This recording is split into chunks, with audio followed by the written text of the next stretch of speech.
Hey everyone, and welcome to another First Impressions. Today I'm going to be talking about Moteki, Mitsuru Kubo's completed work, 5 volumes in Japanese, 2 omnibuses in English. This is the first collected omnibus by Vertical, and this is one of my more anticipated releases for the year. We have previously gotten Kubo's Again, which is a wonderful series, and I also did another First Impressions on that first volume, but this is her second series currently available in English, and it is very different. Although some things stay the same, the setting is pretty much opposite ends of the spectrum. This series was originally published in Evening Magazine in Japan, so understandably it's this more realistic, down-to-earth seinen. There's no massive conflict or a problem in this series. It is a much more relatable type of story. So we follow our main character Yukio, who's on the cover here, as he's heading into his 30s. He's never really been very popular with women. He's never really had a long-term girlfriend. He's basically a virgin, and he regards himself as being one of those people who will never be popular with girls or with women, and so just doesn't really see himself ever falling into a long-term relationship.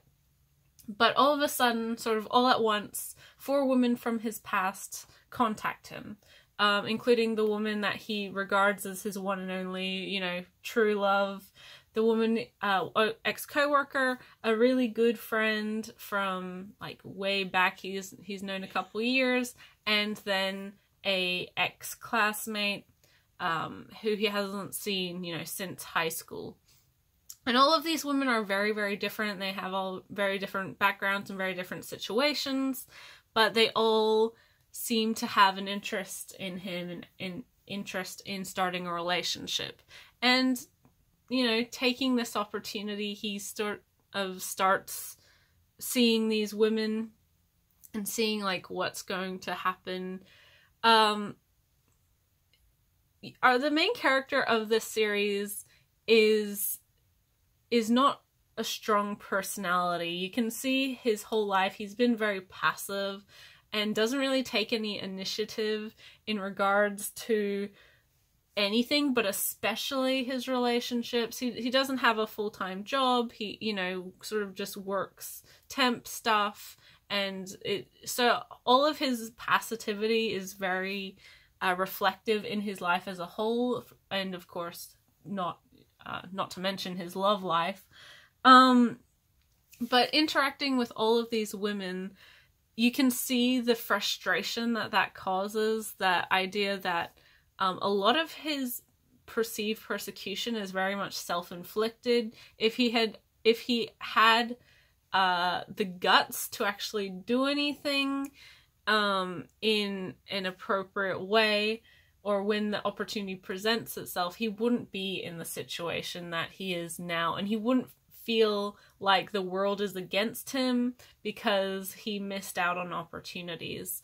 And I think in that regard, this is a marvelous series, but it is one that maybe you feel like you're being a little bit attacked, because I think majority of people will be able to see elements of themselves in this main character, regardless of whether you've never had a relationship or if you've had multiple relationships. I think there's elements, and almost a despicable quality to this character, insofar as that he doesn't want to take responsibility for any of his problems, that most people to a certain regard can relate to. Hopefully most people's lives aren't to the level that this guy's is, but there's times where we can take responsibility for, okay, well, I missed that opportunity, or, it just didn't work out. But then there's also, just seeing it, but being too afraid or too down on yourself to not do anything. Even when these women are presenting themselves pretty much part and parcel to him, he's sort of too mild and weak-willed to take any assertive action until it finally just snaps and then becomes like too much all at once and sort of frankly very inappropriate.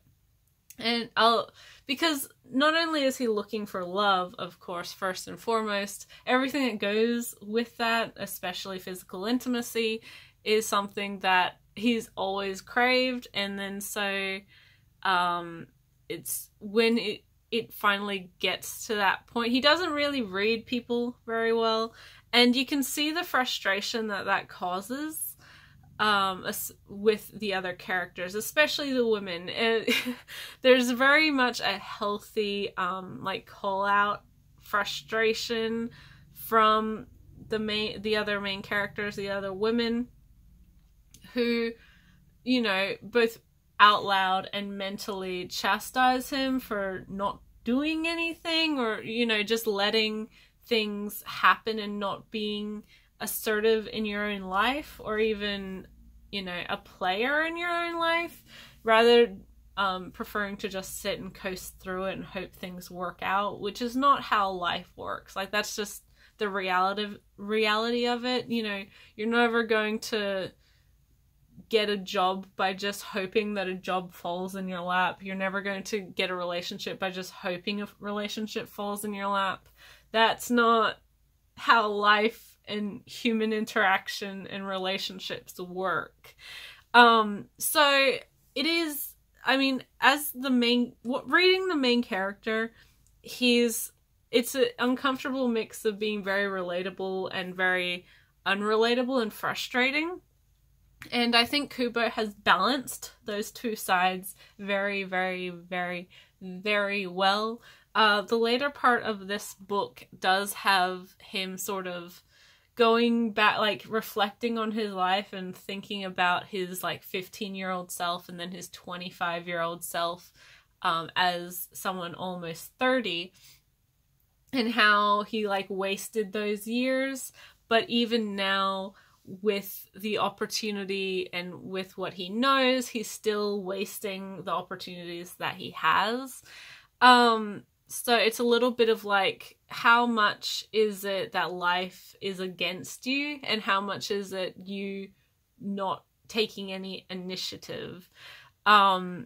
It's really good. I'm really interested to see how this series finishes up, especially because there is only that one last Omnibus 3-in-1 volume coming out, and I don't necessarily think that any of these romantic relationships will pan out. There might be one there, I mean, it might, but the personal growth that the main character has to go through is a lot more interesting, I think, than the actual romantic relationship.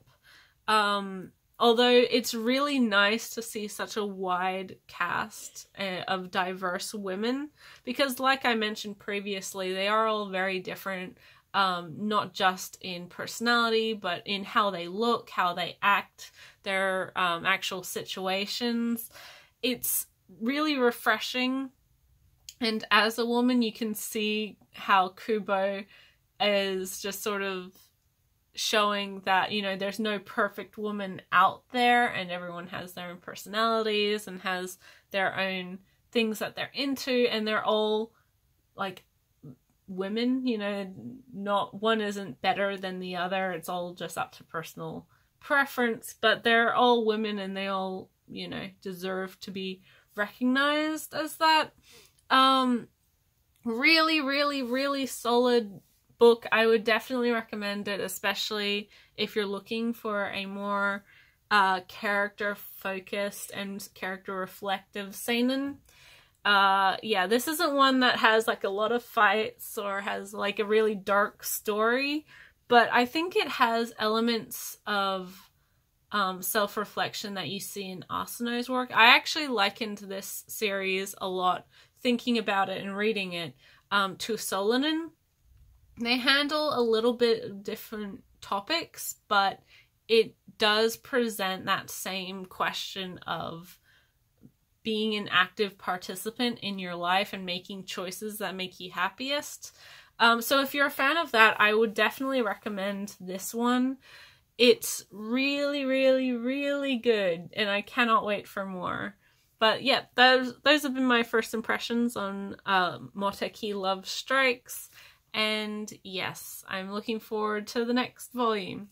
Thanks for watching, guys. I'll catch you in the next video. Bye till then.